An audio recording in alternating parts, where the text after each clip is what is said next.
So, how strong is Fall of Cybetron Megatron?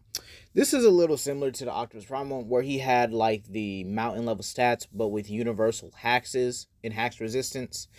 But I'm gonna tell you this, right? So Megatron actually gets stronger in this the same way Optimus Prime does with the upgrades that they receive here. Except with Megatron, it might be a bit more higher than Optimus here. But let's dive into it. For strength, he should be stronger than characters like Brawl and Onslaught, who were able to beat down Optimus. Brawl was actually able to cause much more damage. Sorry, Brawl and Onslaught were both to cause much more damage, with Brawl being the stronger of the two. And the Combaticons are actually known as the Wreckers of the Transformers. Well, sorry, of the Decepticon army. A bit better than the Wreckers, in my opinion. And Brawl is actually the strongest one among them, able to handle Decepticon Titans and Decepticon Enforcers. Sorry, Autobot Titans and Autobot Enforcers with ease. Megatron is also capable of beating Zeta Prime in a fight, actually being able to smash his Energon clones, which would scale to him. And I do believe that they would actually be, being able to, it also counts as a durability feat, considering he was able to withstand blows from these Energon clones of Zeta Prime. This is actually impressive and actually shows much of his battle intelligence as well, because Zeta Prime was actually the commander of the Elite Guard before he actually became a Prime. It was actually one of the reasons why the war will lasted so long between the Autobots and Decepticons, until Megatron got the edge by taking not only Starscream by his side, but also gaining Dark Energon, which I'll get into a little bit. His War for Cybertron body is able to actually tank attacks from Omega Supreme. And in the novels, he was actually able to fight against a Combiner. It's not known who it is, but it's very possible that he actually was able to take attacks from Defensor. And Defensor would scale to Devastator, who was able to level entire cities. So this means Megatron in his War for Cybertron body is around city level, okay? This means he got exponentially stronger when it came to his Fall of Cybetron body, okay? His Fall of Cybetron body absolutely curb stomps anything he's done. He's able to one-shot Autobot shotgunners and actually is able to take down Autobot Titans. In his War for Cybertron body, he should be above other Autobots like Ironhide and Ratchet. He was actually able to beat Ratchet in the, I think the Wii version of the game as well. So yeah, he's actually pretty capable in his War for Cybertron body. His firepower is easily in the same, probably above the likes of, and I would have to say above like characters like Quake and Brawl, who are characters that are pretty much known for like having high levels of firepower. His firepower should also be able to harm Combiners as well, because again in the novel he was able to hold off and hold his own against a Combiner. But he should be above that because his firepower was able to harm Omega Supreme. And this is impressive because Omega Supreme was just fine taking direct assaults from Decepticons and just laughing them off here. It's actually noted that they wouldn't have been able to stop Omega Supreme had Megatron not actually played it smart. And in pretty much saying that as well, this means they would have, Omega Supreme pretty much would have probably bopped Devastator. So again, that's pretty prevalent, okay?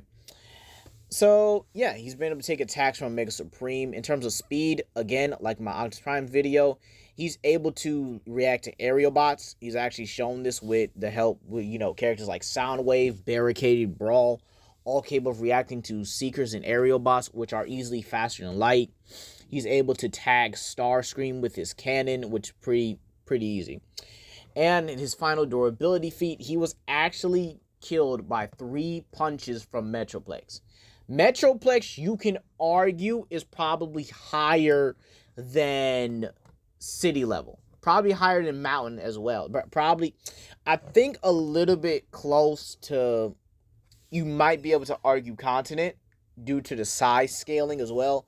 But let's argue like large city level, if not flat out island level. Let's argue that real quick. This means Megatron was able to tank 3 blows, and the first one he survived without dying and still managed to shoot out shots against Metroplex. So this means Megatron's durability is actually pretty powerful as well.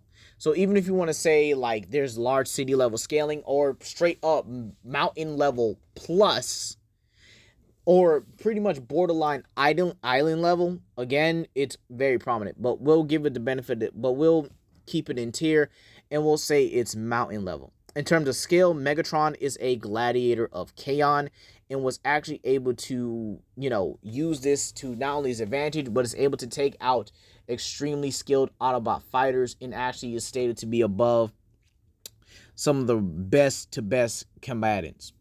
In terms of battle IQ, he's easily one of the greatest strategists in the Transformers verse here. I would say on par, if not superior, to the likes of Onslaught and Grimlock before he got his Dinobot upgrade.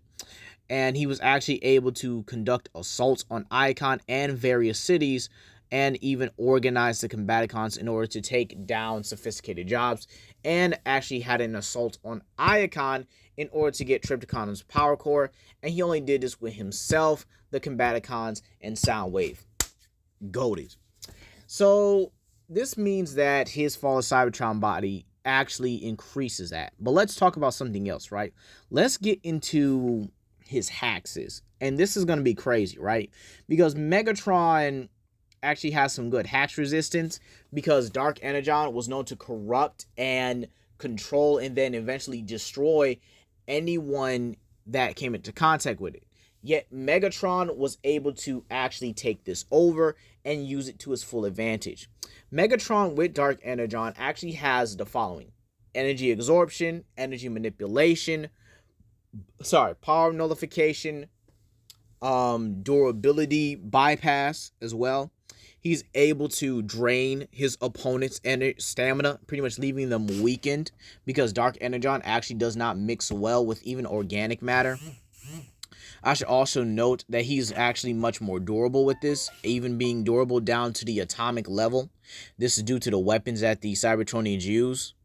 Megatron is also able to produce Dark Energon as well, even being stronger than some of the weapons that Megatron actually created to even take over the planet. So being able to corrupt the planet's core and actually have it pump Dark Energon, this means Megatron is actually stronger than that. So Megatron's Dark Energon manipulation easily shows that he's around the planetary margin. Now you might say, okay, how's Optimus Prime able to compete with that? Again, like I said in the video, the Matrix of Leadership adds on to Optimus Prime's power and actually gives him that increase. Plus, it also gives him a hex negation. So Megatron's Dark Energon actually allows him to not only pretty much surpass the weapons that use it, like the Dark Energon bombers, even the Dark Energon space station, even the Dark Energon, even the Dark Energon explosion that caused half a Starscream space station to pretty much explode. So he would pretty much be surpassing that with his Dark Energon manipulation. Okay, so yeah, that's pretty much how Megatron's Dark Energon would pretty much flow. He also has power negation as well, being able to bypass the durability of Autobots, Decepticons, and actually goes all the way to beyond combiner level because he's able to affect Omega Supreme. So yeah, also he's able to control others as well with this, even bending Omega Supreme to his will and even weaken him at some point. Now we get into extra weaponry, which will actually include the Dark Spark. The Dark Spark actually gives Megatron a universal levels of power boost, causing Optimus Prime to unleash the Matrix against him. And like I said in my Optimus Prime video, the Matrix actually has a hex negation. Okay, so it's actually like a universal hex negation. Actually, it was able to combat the Dark Spark as well. The Dark Spark being able to bend the fabric of the entire universe to the user's will and actually empowers the user as well. This gives Megatron reality-altering power, being able to stop time itself and being able to pretty much apply it correctly. Now, I know in my video I said Lockdown did use it better, but this is only because the game was actually rushed. And Megatron was actually able to use it to not only corrupt, but actually control other beings as well. So this means that Megatron actually did know what the Darkstrike was capable of. So I was actually wrong in that one. So I'm correcting myself right here.